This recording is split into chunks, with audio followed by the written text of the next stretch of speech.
Okay, I'm going to attempt to read page 2. It's just a little blurry still. I was in the hospital last night. Anyways, here we go. Page 2. Elementary school was bad enough. I was not a smart guy when it comes to bookwork. Numbers looked like ants on the page to me, so I was way behind. Junior high was way worse, so I spent my days fucking around. I wasn't on drugs or anything yet. But I am a daydreamer, and I always have been. I want to be happy and make people smile. I love to joke around and share what I have. It's just who I am. So when I got to my new school, I only knew one guy that wanted to hang out with me. I knew everyone there, but don't forget, we were the poor kids in town. But my dad used to date this girl years before who had a son named John. When we were little kids, I remember John used to shit his pants all the time. But now we are 13 and a couple of punk hoodlums. I was still trying though. My dad had bought me a bunch of new track gear for gym, and it was the one thing I was good at. I had put the clothes in my locker and went on my way.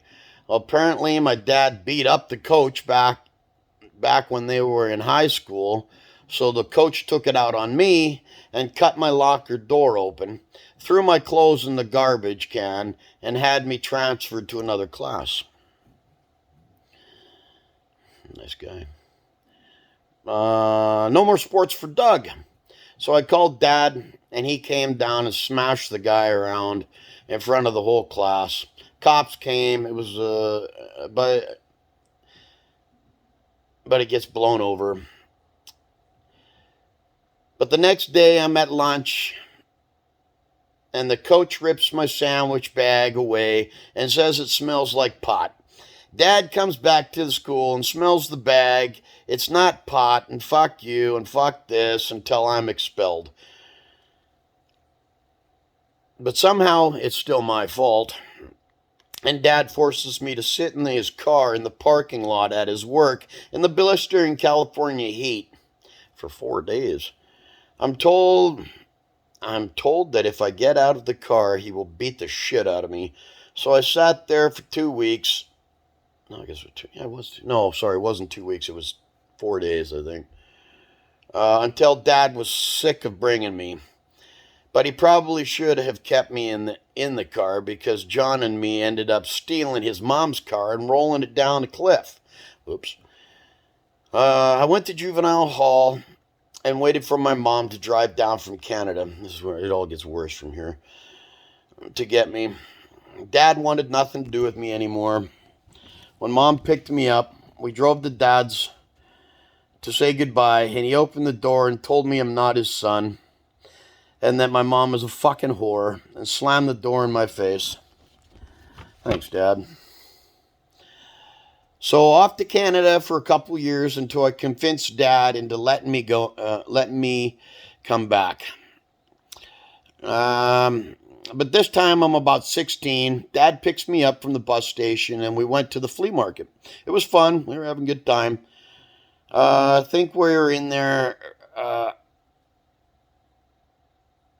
think we were in a full. We were in a full fist fight by the end of the night. My brother had to separate us many times. My brother has always been there for me. He was only a year older, but he was. Sorry, it's typed, so it's smeared kind of. A year older, but he saw what life was like and protected me always.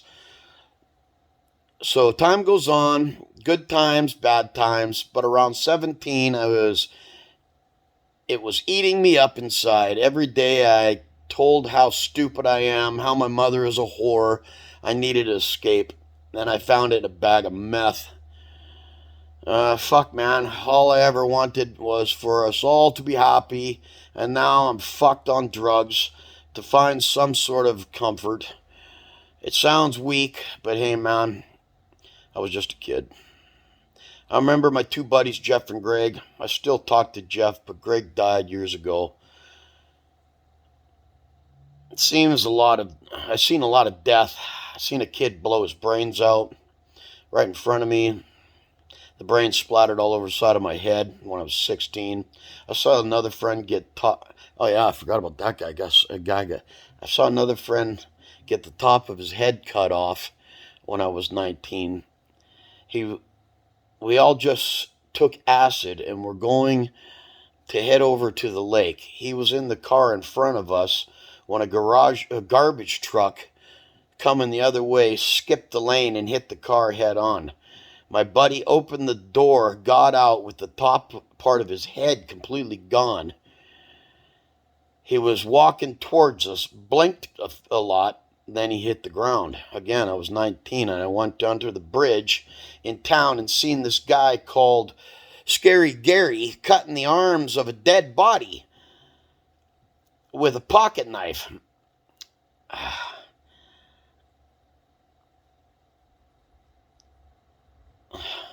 Okay, let me read that again.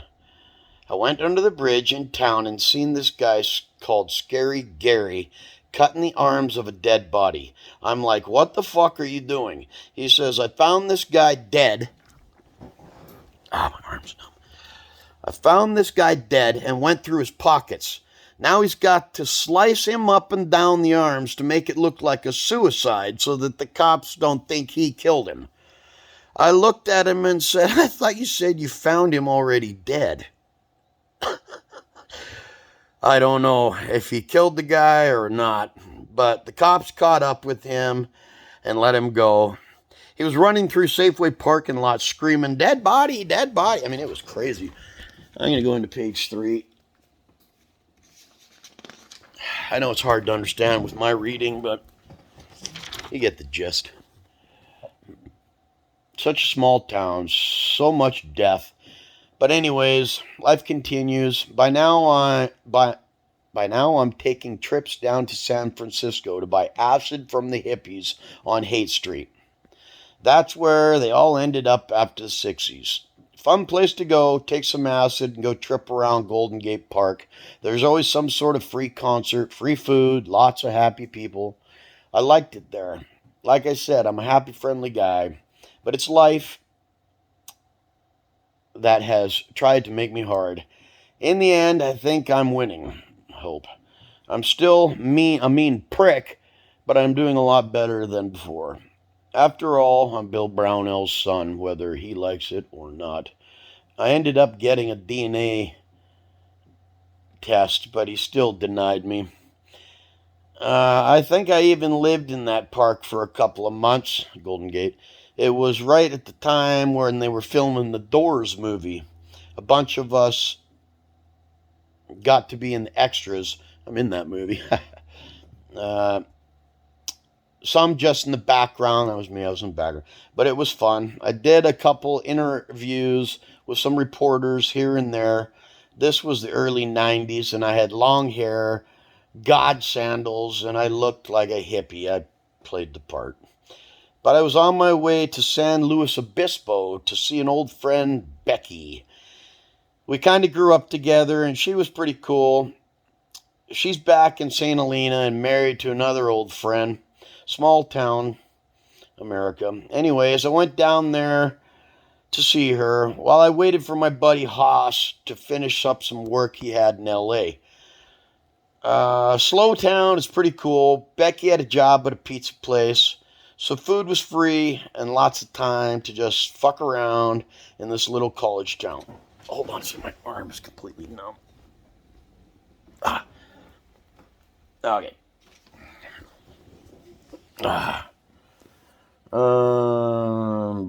Where was I? Pizza place. College town. Around college town. Even got laid. I remember that. So about a month goes by, and good old Haas shows up. He's dead now, drinking and driving. But what an adventure we were about to start. Let's see. We hitchhiked a ride to San Francisco with a truck full of Mexican workers. Along the way, we had a scheduled hotel stop or some shit, and Haas and I had to sleep. Oh yeah, they canceled the hotel, and we ended up having to sleep under an underpass, the side of an underpass on the highway. We had a little fire going and took a couple hits of acid that we picked up back up in Slowtown. So there we were tripping balls when this guy comes out of the bushes and just sits down next to us. He starts telling us how he just got out of prison after killing some guy and doing 25 years. Says he's supposed to report to the next day to his parole officer, but he's not going to. Says he's on his way to New York City to get lost in the crowd. That dude was a trip, man. It may have just been the acid. I don't know, but I'm pretty sure I remember that guy. Well, I'm still only like 19 or some shit. And on acid, what a trip, man. I guess he just wanted a place to crash before he took off to New York. Anyways, the next day we were back in the truck with the workers and going to San Francisco. We got dropped off and made our way to Haight-Ashbury, where the hippies are, and find more acid. Didn't take very long before we found 2 food coloring bottles full of green liquid acid, and it was good. We hitchhiked the rest of the way back to St. Helena so I could pick up a backpack and a sleeping bag. We were on an adventure. But what better time to say goodbye to some friends and get high as fuck. So a few of us went up into the woods and started a little fire and tripped out all night. It was cool. The way we made the fire, it looked like a skeleton, all shadowy and flickery in the shadows. It was tripping. Anyways, we all woke up in the dirt the next day and said our goodbyes. Haas and I were on our way to Canada, hitchhiking. There we were, 2 long-haired hippies, looking kids, all fucked up on acid, standing out on the side of the road with their thumbs out. Well, we'll go to the next page, or I'll send that video off. Good enough. Page 4 later. Ha ha.